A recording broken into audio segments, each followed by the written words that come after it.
4,000 कोटी रुपयांचं ड्रग्ज पुण्यामध्ये सापडले। मुलगी आडवी पडली, एक बसली आहे झाडाला हे टेकून। लहान लहान मुली आहेत खरं तर। पुण्यातील आंतरराष्ट्रीय ड्रग्ज प्रकरण ताजा असतानाच पुण्यातला आणखी एक व्हिडिओ आता सोशल मीडियावर व्हायरल होतोय। पुण्यातील याच टेकडीवर दोन तरुणी ड्रग्जच्या नशेत कशा गुंग होत्या हा दाखवणारा एक व्हिडिओ गेल्या 24 तासांपासून सोशल मीडियावर प्रचंड धुमाकूळ घालतोय। मुळशी पॅटर्न मधील एक अभिनेता जो पिट्या भाई आपल्याला सगळ्यांना माहिती आहे, ते दररोज या ठिकाणी येतात व्यायाम करण्यासाठी आणि त्यांनीच हा व्हिडिओ जो आहे तो सोशल मीडियावर टाकला होता। आणि आपण जर बघितलं तर हा सगळा परिसर जो आहे तो अतिशय निर्मनुष्य परिसर आहे। या ठिकाणी अतिशय कमी लोक सकाळच्या ताज्या वाऱ्यात व्यायाम करण्यासाठी येत असतात। दुपारच्या सत्रात काही लोक या ठिकाणी जॉगिंग वॉकिंग करण्यासाठी येत असतात। मात्र याच टेकडीचा काही गैरफायदा घेताना आपल्याला या दोन तरुणी एका व्हिडिओच्या माध्यमातून दिसतायत। ज्यांनी हा व्हिडिओ शूट केलेला आहे ते माझ्यासोबत आहेत। दादा भाई, काय सांगाल, हा सगळा प्रकार काय होता? तुम्हाला हा प्रसंग जेव्हा बघितला तेव्हा काय अनुभवलं? काय अनुभवलं हे खरं तर त्या व्हिडिओच्या माध्यमातून तेव्हा सांगितलं होतं, पण ते अजूनही मी त्याच्यातून बाहेर आलेलो नाहीये। खरं तर जे अनुभवलं ते फारच भीषण होतं आणि भयानक होतं। लहान लहान मुली आहेत खरं तर, 11वी 12वी वगैरे जे झालेले आहेत आणि त्यांनी अशी कुठली तरी नशा करून अशा निर्जन ठिकाणी येऊन म्हणजे ते ऑलमोस्ट पडलेल्या होत्या। खरं आता काय बोलणार त्याच्यावरती, जर म्हणजे खूप लोक इथे येतात, पण आता 4,000 कोटी रुपयांचं ड्रग्ज पुण्यामध्ये सापडलेल्या ड्रग्जची किंमत 4,000 कोटी। आणि मग जर डिस्ट्रीब्यूट झालेलं किती असेल ह्याचा कधी कोणी विचार केलाय का? आणि जे डिस्ट्रीब्यूट झालंय ते कुठपर्यंत पोहोचलं असेल? मला असं वाटतं की एक आपण सुजाण नागरिक म्हणून, एक पालक म्हणून, एक पुणेकर म्हणून याची आता प्रत्येकाने खरं तर काळजी घेतली पाहिजे।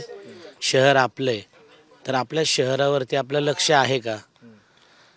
नाही तर हे असे प्रकार होतच राहतील। म्हणजे आज मी होतो म्हणून त्यांना तिथून उचलून इकडे आणलं, इथून गाडीमध्ये घालून योग्य उपचार दिले, हॉस्पिटलाइज केलं। भाई, पण थोडक्यात हे प्रसंग कधीचा आहे? किती वाजले होते? तुम्ही या ठिकाणी कसे आला होतात? आणि हा त्या सगळ्या वेळेचा कसा एकंदरीत हा प्रसंग काल संध्याकाळचा आहे, 6:15 6:30च्या दरम्यानचा।